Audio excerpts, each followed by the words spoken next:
Today on the 01581 Let's Talk, a conversation with our Senator Michael Moore.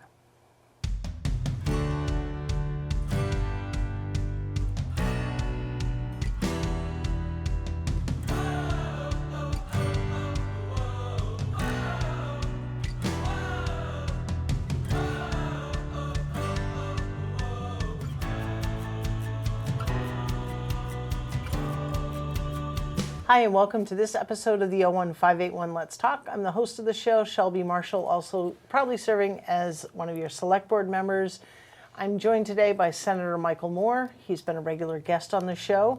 Took a little hiatus because of our collective schedules, but I'm excited to welcome him back. Thank you. It's nice to be back. Yeah, happy Thanksgiving almost. Happy Thanksgiving. Thank you. And also happy Thanksgiving to the audience and everyone in town. So it's nice to be here. Yeah, excellent. Well, thanks for making time out of your busy schedule. And likewise. I follow all of your travels between LinkedIn and Facebook. You're always busy, which I know the communities always really appreciate. You know how you make your way around to various events. You or your designee, thank you. Thanks. It means a lot to people. So thank you.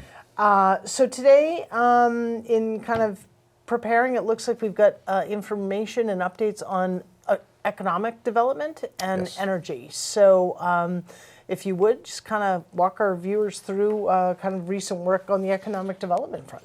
Okay, so just to recap for everyone, this is a bill that the governor had filed last fall. Normally we have this done by the end of July. And it didn't get completed, so the conference committee, and actually this, the climate bill is also the same thing. The climate bill had been completed, I think that had been completed like in February or March, maybe a little later. So it's kind of shelved for a little bit for other priorities, and now resurrected. Then it goes to the conference committee, and that's where things get delayed. That's the negotiation between the Senate and the House, and everyone barters for what they think their priorities are. Yeah, there were some interesting things in here where I was like, what? I'm not sure how that fits in. That's a loose tie to economics, but that's okay. Yeah. You can tie everything to economics. And I guess today maybe even climate. Yeah, well, that's true. There is definitely an interrelatedness. Yes, go ahead though. Sorry. So my understanding, the sticking point really was, and I don't know if people have been following it in the news, you have the Crafts that want to put the soccer stadium in Everett, right? Everett, Everett. Yep. And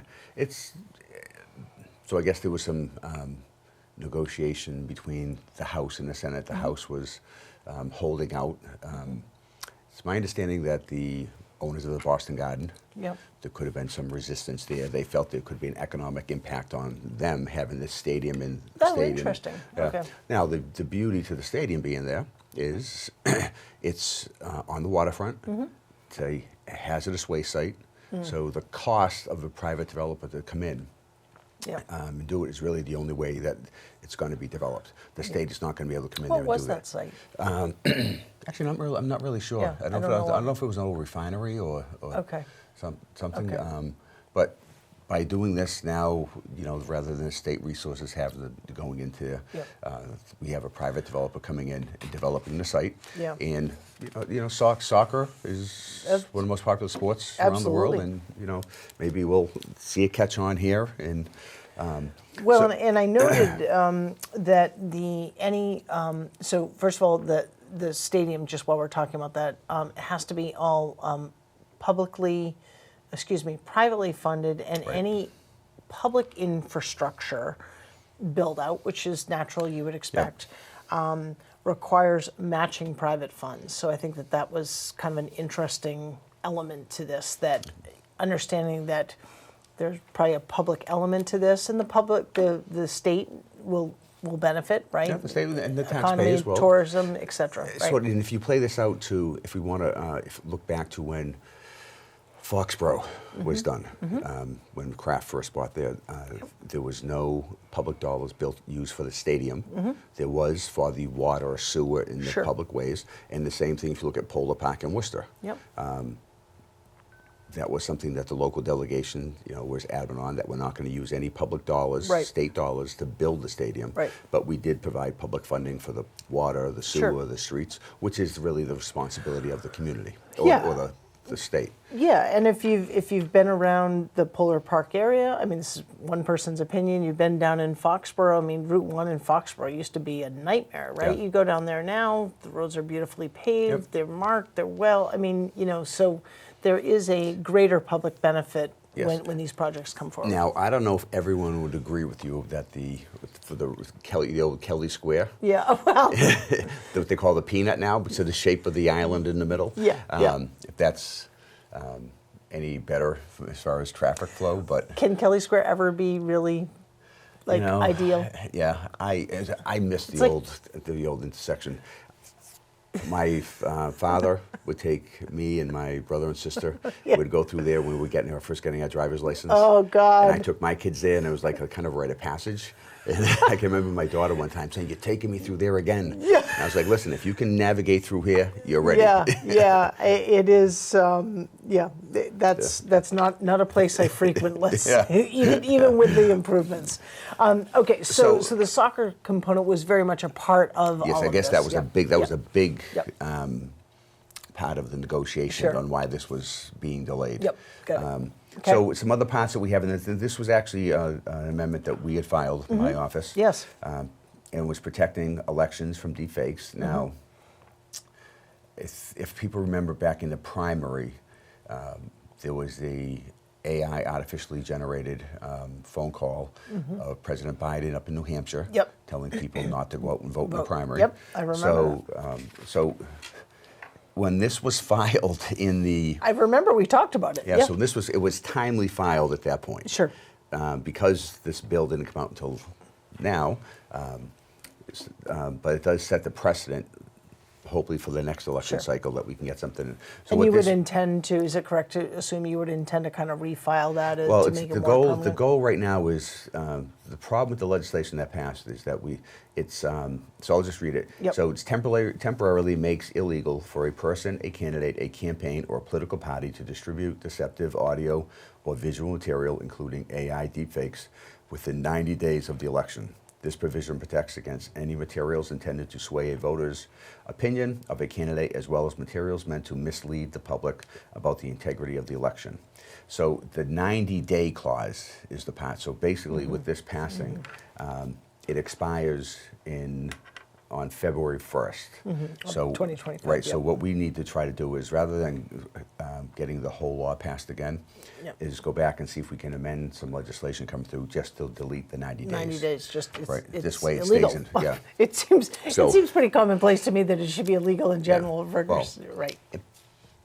But the goal was where AI is all new, Of course. and we had the election coming out where we had a Understood. lot of, obviously everyone was talking about integrity of the Sure, election. We wanted to absolutely. make sure that we had something on the books. Yep.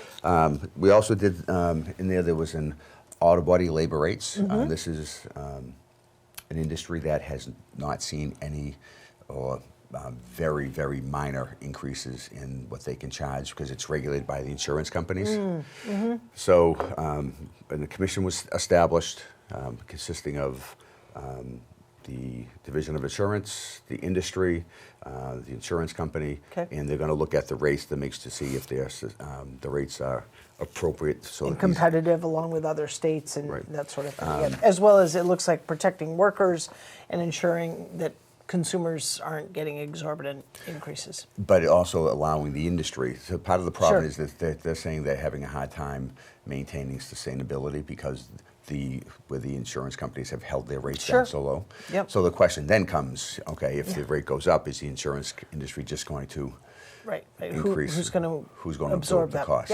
Yep. Another thing we got in there was a $5 million, and this is an amendment that Yeah, my this office is filed. interesting. So basically what we have is, if you go down to Bridgewater State University, Mm-hmm. they have a cyber range. You walk into this what was I don't want to say a big auditorium, but a medium-sized auditorium, Sure. and it's all computer screens. Okay. And then you've got, I want to say 30 or 40 stations right there, and they have students who they are actually taking classes and training on cybersecurity. Now, what they also Interesting. do is, as part of their role in helping the municipalities, some of the smaller communities, they actually provide some of the cyber protections for some of the local municipalities. So they've done this in Bridgewater. Okay. They're putting another facility up in Springfield Technical Institute. Okay, yeah. So I was able to get a bond authorization for $5 million Okay. so that we could try to open up one in Worcester. Okay. And this would be working with Worcester State University, Quinsigamond Community College, and even the city of Worcester in Great. finding the location. And it would provide access and training Excellent. to students in cybersecurity, which we're desperately in need of. Yep. But also it would allow municipalities now Yep. to access some cyber protection. Wow, So interesting. it's kind of a, I think it's a good partnership between state, local, and higher ed. ed. Yeah, no, that's great. And, So- and just for our viewers, so you said it's a $5 million bond. Bond. So what was actually passed gives the authorization to go forward, but the money isn't actually yet available, as I recall. Correct. So what we have to do now is, and I'm going out, I think it's next week, I'm going out with the two presidents to Springfield Technical Institute with them. I've already gone to the Bridgewater ones a couple times, but they haven't seen it yet, so we're Yep. going out to Springfield Tech. They're going to look Presidents at it. of the House and Senate? No, the president of the Worcester State University sorry. in Quincy. I didn't know what presidents Yeah, we were talking sorry. about. The I thought presidents of the last I knew we universities. only had one president of the U.S., but I don't know, things are changing all the time. So we got them coming. So we're going to go look at that, and so they can get a better. And they're Oh, great. they've also been reaching out to Bridgewater State to try to get the background. So we're hoping now the way the bond authorization, even though it says $5 million. The administration technically does not have to come up with the $5 million all in one Yep. in 1 year. Yep. If it's going to take 2 or 3 years to construct it, Sure. then they can allocate it over Yep. over that period Sure. of time. So the administration does a capital improvement plan Okay. every year. Yep. So we have to start meeting with them early. I'm going to say early January Yep. into February to see if we can start getting some get a release of the money. Yeah. I'm hoping this. I'm also on the artificial intelligence task force that the administration established, and this is part of their long-range goal is to have better Sure. coordination with the higher education community. Yep. So I'm hoping that this will actually, that's the direction they want to go in, that they'll take advantage of this opportunity. Yeah, kind of create a footprint and really invest here and learn from it. Yeah. Yeah, Yeah. great, excellent. Okay. Then we have Westboro. Woohoo! All right, Westboro. So we Yes. got $100,000, again, bond authorization. Yep. For the Westboro Public Schools, the borough, to purchase a wheelchair accessibility vehicle for the bridge over Wright opportunities. So we'll have to meet with the administration on that. Then another $3 million for an artificial intelligence financial innovation and research center in Worcester. Yep. To establish to make Massachusetts a leader in the financial artificial intelligence relating to Great. financial research and Yep. systems. We got $400 million in capital resources to the Massachusetts Clean Energy Center to use over the next 10 years, with $200 million authorized to support innovation and deployment of climate technologies, and $200 to support offshore wind. Another $500 million over 10 years for the life sciences breakthrough fund to reauthorize Commonwealth's Life Science Initiative. $400 million for the Mass Works infrastructure program. Another $150 million for the library construction projects. Another $103 for artificial intelligence systems across the state. So this is actually one that ties into the artificial intelligence Yep. task force. Yep. So right now we'll be finalizing the report at I think December 18th or 19th, that hopefully will target how this money could actually be spent. Okay. This authorization, rather. Okay. And I guess would it be that 103 is intended to have a local impact, or is it really at the state level? Do you have a sense? It could be both. Okay. So there's some recommendations that there should be a bigger investment in the K through 12 system, so that would affect local communities as far as the opportunity to bring more AI systems or curriculum into the schools. Talk about vote schools, Yep. working with municipalities. But it's really to try to incentivize or try to find ways to bring to support the industry. Yeah, So okay. one issue that came up is that any sort of artificial intelligence company or the infrastructure is very energy dependent. Yes. So, Sure. okay, so what do we need? So say Westboro had a facility coming in. Yep. All right. Do we need so much money to go into beefing up the grid, Yep. the capacity for the energy that's needed to support the Interesting. system? Yeah. So we're looking at all That these. interdependence again. Right. Yeah. Okay. Great. Okay. 100 million of infrastructure improvements to rural communities, 21 million for your resilience in agriculture and fishing, 40 million for food science innovations, including 10 million to support the state's nascent alternative protein Yep. industry. Interesting. So this is then we get to the policy statements, policy changes. The stadium in Right, we Everett talked that we about talked that. about. Ticket transparency requires ticket sellers to disclose the actual ticket price when listing tickets online and bans the use of automated ticket purchasing software, otherwise known as bots, which are known to drive up the prices and create artificial scarcity. So this is it's actually funny because my wife was online before this got released, and she was looking to buy some tickets to a show. The tickets were only like $58, something like that. But by the time you went through the online, went to purchase it, Yep. it was almost like $170. Wow. So these hidden fees. Wow. So this kind of goes towards that you can see the Interesting. transparency. Sure. Good. Good. Okay. Craft beer at farmers markets updates laws to allow Yeah. locally produced craft beers to be sold at farmers markets, including cider. Yep. Yep. Live theater tax credit creates a new tax credit for up to $7 million annually to support local live theater productions, which will help artists working towards Broadway or off-Broadway So launch that's a national tax tours. credit. Yep. Okay. And foreign again, trained- this is a tax credit through the state. Yes. Yes. Yep. Okay. Yep. So this is actually the next two. I'm on the Quinsigamond Community College Nursing in Worcester State University Nursing Advisory Board, and we've got a shortage of nurses, and Yeah. obviously we have a Healthcare shortage professionals and healthcare across professionals. the whole continuum. Yep. And this actually came up at the last meeting that we were discussing.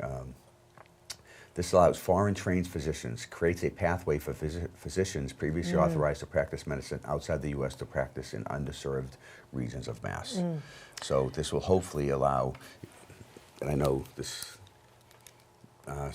credentialed, documented doctors or physicians Yeah. coming over. Yeah, to people that have received legitimate medical training. Right. And the key here, what I read is, and sorry to interrupt, but it's creating a pathway, whereas Yes. that didn't exist before. So I guess I just want to, it's not illegal immigrants, it's not undocumented. No, I it's, think it's important to- But I just want the public to I think it's clear, right? Yeah, you're not like pulling people off the street to say, I know how to do whatever. Right. yeah. These are people who have been professionally trained Yes. outside of the U.S. and creating a pathway to do that. Details obviously are layered into Yes. the policy change. Yeah, so the regulatory agency will set up all the details Yep. as far as that goes. That's great. And then we're doing the great. same thing, then we have a nurse licensure compact. Okay. Admits Mass into the National Nurse Licensure Compact, allowing nurses with a qualifying license to practice in Mass. That's great. Then we have liquor license equity. Then we have sustainability for farmers, allows Yeah, farmers to and just- diversify how they use their land. And on the liquor license equity, just because this is sort of what we were just talking about, so this removes a requirement that a restaurant liquor license holder must be a U.S. citizen. So this was how it was before, Yes. right? And now it's basically creating a pathway for qualifying legally documented immigrants operating a legitimate business Yes, here. so in- if you in- have just an legitimate example, restaurant. like a green card. If you're Yeah. a green card holder, right. you now where you wouldn't be Yeah. allowed to by law. Now you could. Yeah. So and we Yep. all know green card holders are legally here. Right. There's no issue with. Yeah, and they're operating Right. businesses that we Yes. want to support, and absolutely. So Yeah. now that they can apply for those, that's great. Right. Okay. Then sustainability for farmers allows farmers to diversify how they use their land, including for agro tourism Yep. and selling goods made from what they produce. Yep. So those are the main pieces of that. Then the other bill that was stuck was the climate bill. Yeah, it's amazing. We kind of these make big headlines, right? Yes. We're like, "Whoa, this is happening," and then it kind of like, I mean, no offense, but to most of us, it sort of is like out there Yeah. somewhere floating around. And then here we are months later, like, okay, there's progress again. Well, listen, so we even- I appreciate, I mean, I think our viewers appreciate kind of the update because, again, I think most of us are so driven around the headlines, and unless you're particularly like focused on something, you're not tracking on it. Oh, listen, we'll get legislation that we'll pass, we'll send to to the House. Yeah. Then just like you're saying, a year later or maybe whatever, someone will say, hey, you guys, what about this law? And I got to go back to, did it pass or didn't it pass? I know we sent it over. Right. We did our part. Yeah. Okay, so climate. Yeah, so this gets the reforms. This is mainly for siting and permitting. Yeah, a lot of That would seem to be like one of the Yep. biggest issues that we had. Yep. So reforms of siting and permitting of clean energy facilities, while responsibly reforming the gas distribution system. Yep. It expands the EV charging network, incentivizes innovative technologies such as battery storage, fusion energy, advanced metering, and meter socket adapters, measures to protect residents from high energy costs, and equips state agencies with the mandate to fight climate change. See, the amendment I had done aimed to establishing an achievable emission goals for medium I and wanted heavy-duty to- trucks. Yeah. So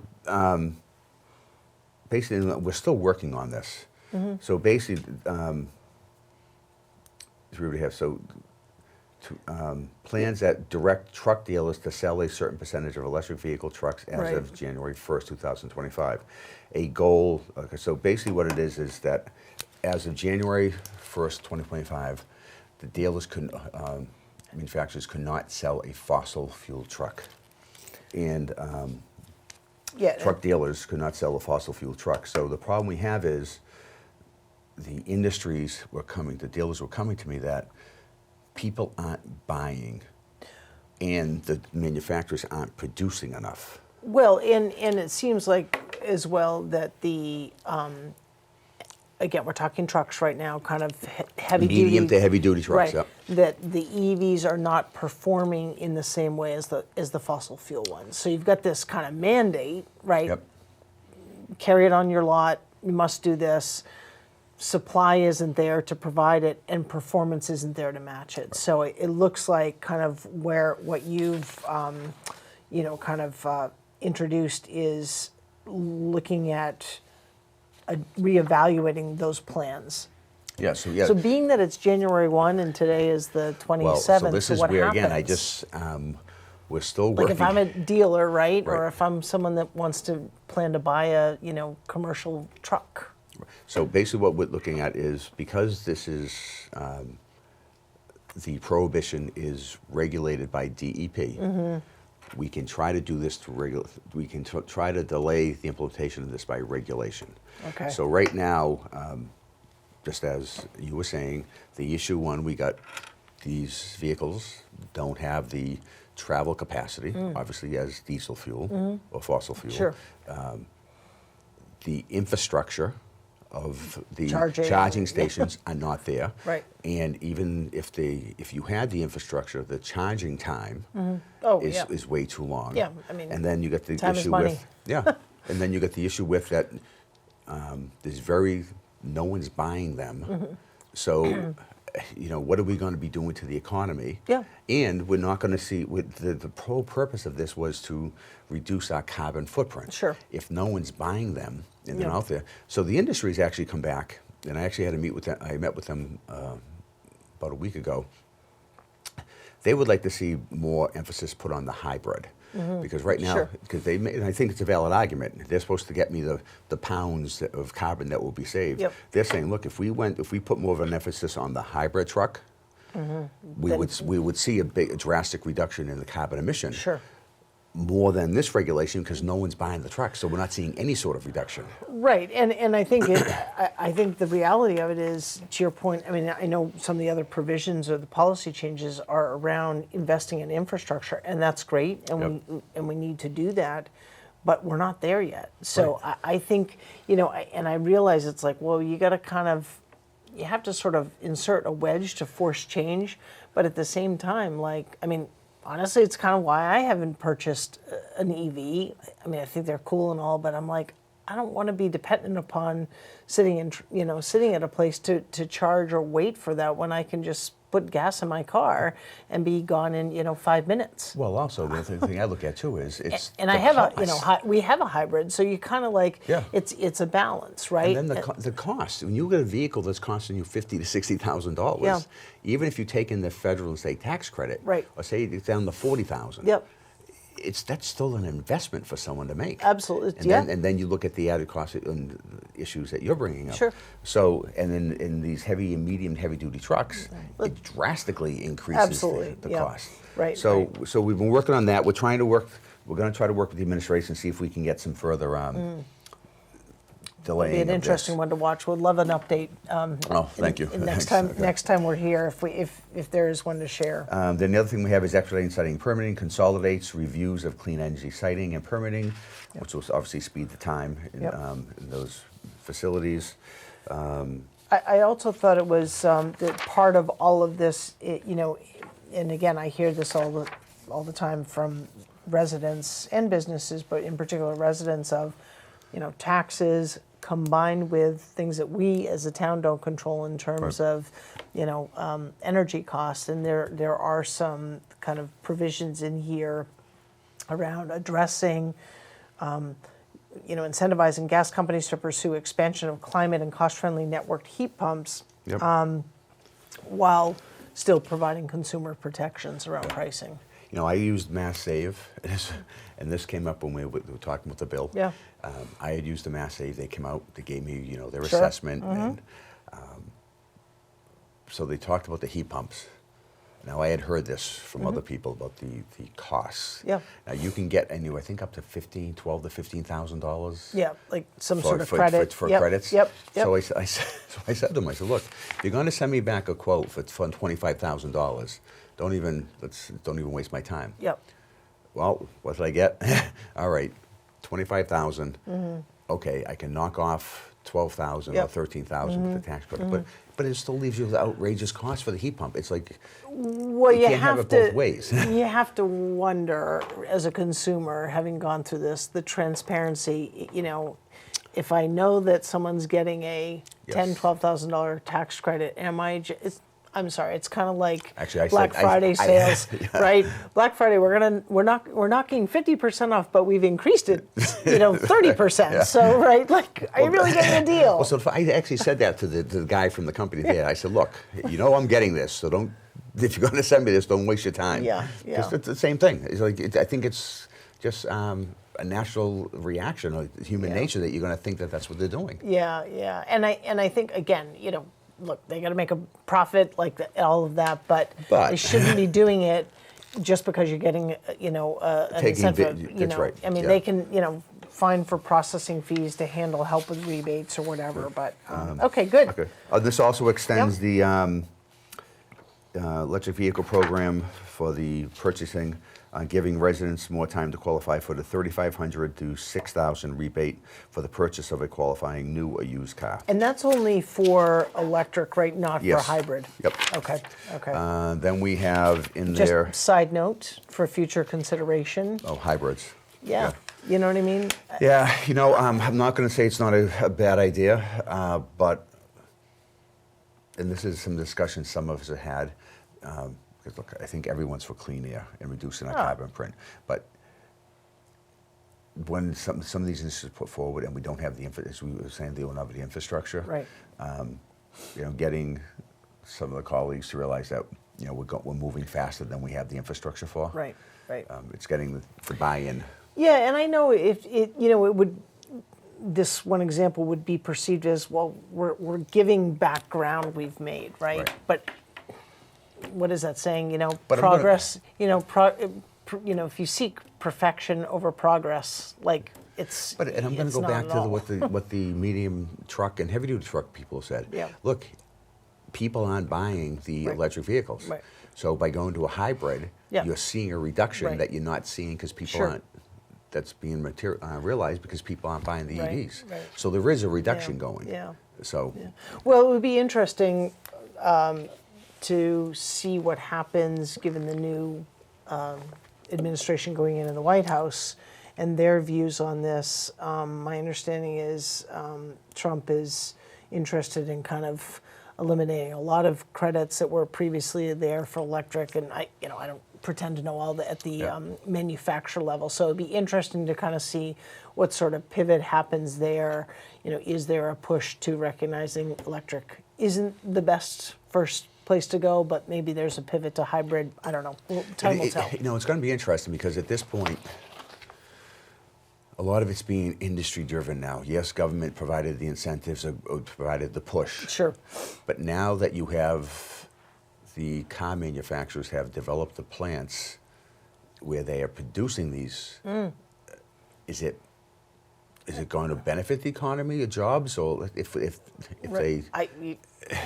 I don't. And if they're like little icons that the Westport TV, lots of question marks floating above our heads. I'm Ford. I have to go in there and okay, now I have to take out all the equipment and tools, and now I have to put them back what we had before. Right. I mean, so I don't know. I mean, many of them. Again, I don't pretend to know manufacturing. Many of them are producing hybrids, but they're probably doing it on different lines. So the question is... But did they shut down a plant to convert? Yeah. If they converted a whole plant over to it, now do they have to convert it back to... So...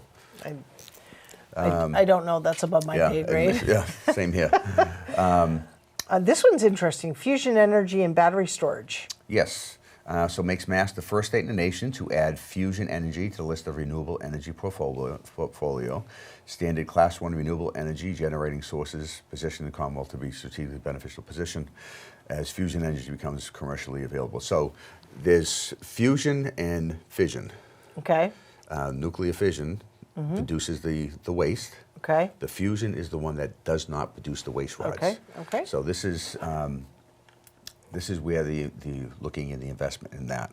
Okay. Because that would address the problem we have right now with the nuclear power plants is the waste it produces. Sure. Then also pursues a 5,000 megawatt energy storage procurement through batteries. Then it extends the offshore wind contracts set for 15 years or 30 years instead of the previous 20. Yeah.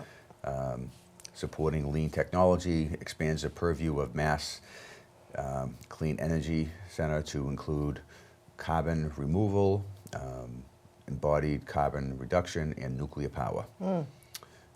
Also promotes clean carbon removal and embodied carbon activities. And then Yes.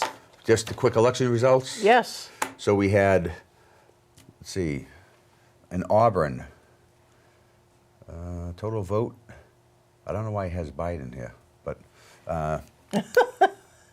Biden-Harris, shouldn't have been Harris. Yeah, that's okay. 12.8% Biden won Auburn in 2020.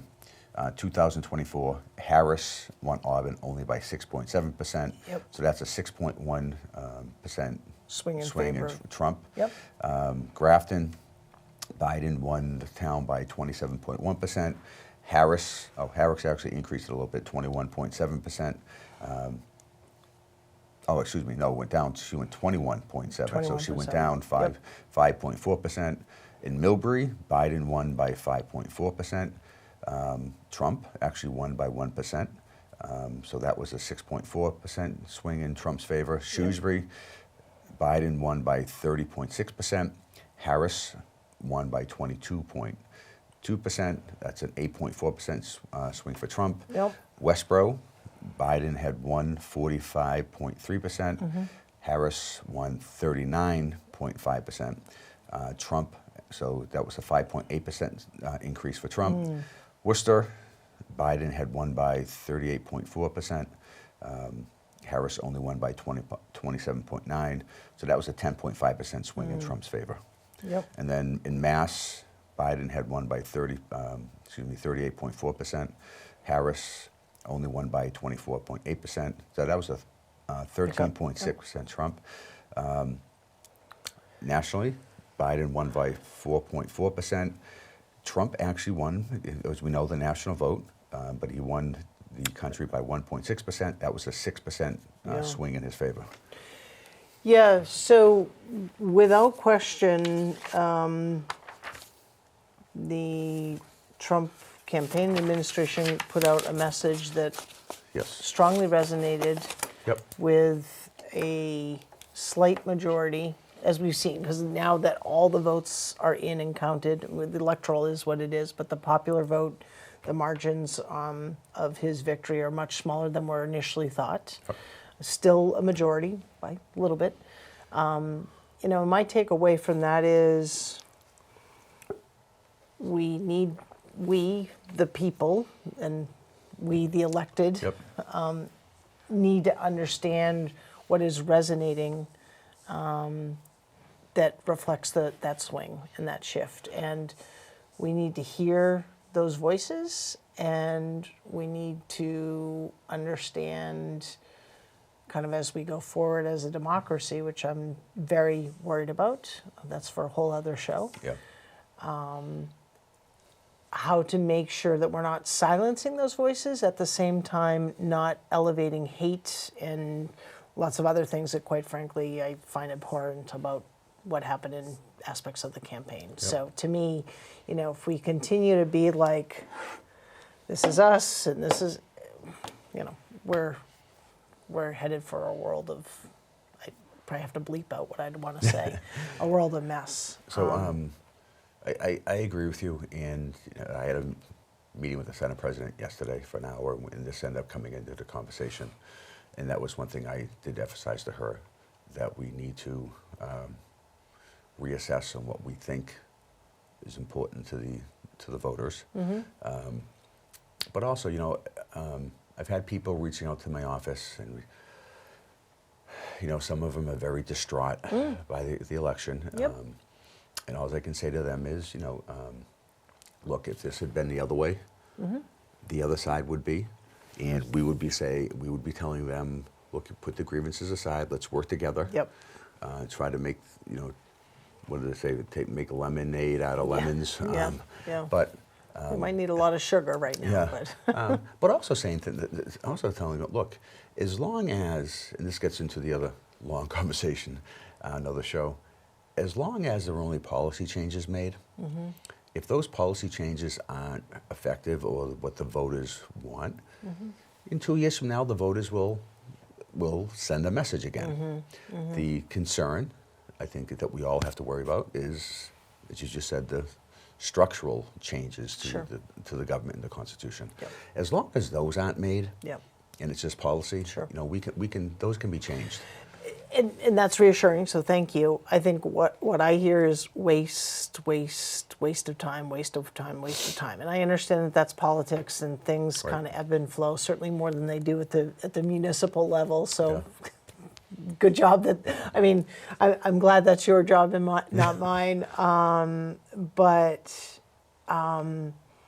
Yeah, you're absolutely right. I mean, if we get into structural changes, I don't foresee that in Massachusetts, knock on wood. Oh, yeah. And I sure hope that it's not the case at the federal level, but... Well, the federal level is where the structural changes. Right, Yeah, right. I'm not- But just to be clear, Yeah, yeah. we'll be sounding alarm bells here in Massachusetts. I think, look, we are one country, we've got to find ways forward. Yes. We are not... This is not a perfect experiment, this thing we call democracy. We've got some problems. I would love for cooler heads to prevail and for folks to recognize and really hear what people are concerned about around immigration, the economy, inflation rates, and as well as, there's also a civic responsibility to really understand, to not lean into the headlines like, oh, this is what I hear, I'm making it up, this is not true. Westboro's teaching a woke curriculum. Yep. Not true. You have a responsibility to call the superintendent, talk with your principal, understand the curriculum. So don't just glom onto the headlines. So it's got to be a two-way street. Our elected officials, Right. Our appointed officials, and the public. So anyway. So the other day I was with two gentlemen. One was in his 70s. The other was 25. They're very good friends. Mm-hmm. And one more of a moderate, I think he's unenrolled. I don't think he's declared a Republican or Democrat that I'm friends with. And then he brought this young guy who's 25, self-acknowledged, very conservative. Yep. And so started talking about the election. And he said, "Why'd you vote this way?" Yep. So, well, it's the cost of living, the economic policies, the immigration policies, and this. So I said, okay. I said, what specifically about those policies that your generation doesn't? Because he said it was his generation. Yeah. So I said, okay, about your generation that you don't like. Sure. Didn't have anything. Yeah. So I said, all right, so you got the buzzwords. Yeah. But what is it that you don't like? And so this goes to what you were just saying about, elected officials having the responsibility to say, okay, if cost of living's high, what's the answer to change it? Don't just say the buzzword, and identify. Well, and who really could? I mean, again, we could. Maybe this is our next show, but like, really understanding. I mean, as a consumer, as a citizen, of the U.S. of like, who controls what? I think we think we know that answer, but we don't necessarily know that answer, right? So. It's easy to kind of say, Biden's responsible for whatever, but really, is he? Like, is he, or is it Congress, right? I mean, I think that we kind of put our president and vice president up on a pedestal and want to knock them off often, and I think that there's a lot of responsibility that falls flat to Congress or the state, right? Well, and this was, everyone's come back and says, well, we're tired of the politicians saying whatever they want to say just to get elected. My comeback to that is, I said, look, you have someone, I really do believe that most people who are, I'm going to talk to federal level, all levels, I think they really intend to achieve what they say they want to achieve. Sure. But on the federal level, people have to understand that, okay, if you're the president, whether it's Donald Trump, Kamala Harris, Biden, or Obama, if you can propose it, Right. but if Congress, the House and Senate doesn't, this is a separation of powers part. Right. I mean, they have to work together. Right. You can't, and when Trump was first, when he was his first term, he was president, you can't blame him for things that Congress didn't put through that he tried to, and the same thing with Biden, and now it's going to be with Trump again. Obama, with Mitch McConnell, basically put his, like, we're going to do everything we can to not make you a successful president. Yeah. And he put it out there. Like, I say, is that what we, the people, really want? Like, that's not effective governance. Right, so this was, I agree I with mean, that you. would be like our select board being like, you know what, we're going to do everything we can to make our town manager and all of those departments unsuccessful, or the school committee. We're going to do everything we can to make our superintendent and all of those under her unsuccessful. Like, what is the point of that? I mean, deal with policy changes that need to be made, but wholly unsuccessful? I don't know. I don't have a space for it. But I just think that's what people don't realize. Just as you're getting at how it works, who's responsible, and that you need all three parties. Yeah. Now, I will say also too, with what we got going to now, so the Republicans control all three branches. Yep. Now, okay, you said you've going to address A, B, C, and D. Yep. So in 2 years from now, they get to the voters get to evaluate, did they address everything they said? Yeah. Now, as far as immigration goes, Oh. we can look back and say, look, It hasn't been fixed for like decades. but even as far as, we've got a severe worker shortage right now. Oh, of course we do. So, all right, if you wanted I have been told ever since I took office by economists that if we ever did a mass deportation, the economy is going to suffer. Well, let's see if it happens or not. Yeah. But now, if it's done in a responsible way, with the economy gets impacted. It's not on the previous administration. That's on this one. Yep. And how are you going to deal with it? I mean, just on the news this morning, they're talking about the tariffs. So we'll see how that goes. Yeah. I mean, I've been an employer, 15 years, ran a very successful business here in Westboro, serving 37 cities and towns surrounding. Yep. Employing home care workers. So when we think about kind of the economics of, like, think minimum wage plus some dollar amount, right? Yep. Full benefits, all of that. I know what it takes to run a business. If we did not have immigration, our caregiver pool was largely immigrants. Yep. We were part of the E-Verify system, so that's a whole kind of government process. Our clients would not have been served. Right. End of story, right? So, do we need to fix the illegal part of it? Absolutely, and fix it. Fix it once and for all, right? Should a murderer be coming in or drug? No, of course not, but right? But not everyone is. Right. And there are cases of asylum and so on and so yes. forth. And again, we're not going to solve that today, but but fix it, because we are a country of immigrants. Well, and it's not, and the thing that we got to realize too is, ridiculous. I agree it was too late. The Biden administration, the last year they're in office, they put a reform Yep. package together. Yep. Should have been done sooner. Mm-hmm. You can't come in at the last minute and then try to. No, and try to make it then it looks political Right. and all of that. But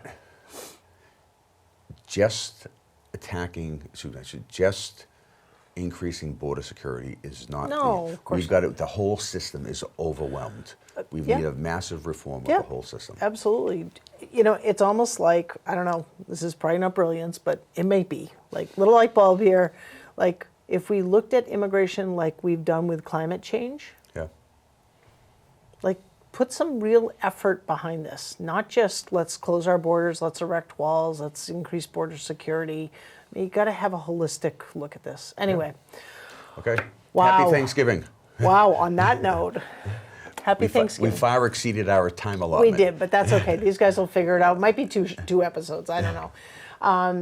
Thank you so much for your interest in this show. I received feedback in various forms that you continue to enjoy the show. I'm happy that there's valuable content. If you'd ever like to see something different or particular topics, feel free to reach out to me through my town connection, through my town email address at westboro.ma.gov. And with that, wishing everyone a very happy Thanksgiving, however you celebrate. I hope it's a warm place surrounded by people you care for and who care about you, and that you have a great time. Take care. We'll see you on the next show. Oh. And actually, I probably won't see you before the next holiday, and hope you have a happy holiday season in general with the holidays coming up. Absolutely. All the holidays. Thank you. Excellent. All right. I will see you. So you get to see me again. All right. Take care. Happy Thanksgiving.